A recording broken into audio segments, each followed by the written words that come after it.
रामेश्वर आरती महासंघ करंजखेड यांच्या वतीनं आज महाशिवरात्रीनिमित्त पालखीचे आयोजन करण्यात आले।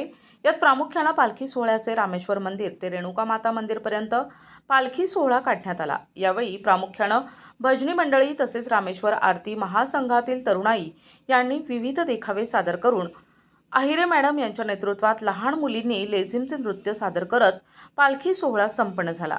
यावेळी गावातील तरुण मंडळी तसेच गावातील पोलीस पाटील वाघ यांचीही उपस्थिती दिसून आली।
प्रतिनिधी रवींद्र खरात, NTV न्यूज मराठी।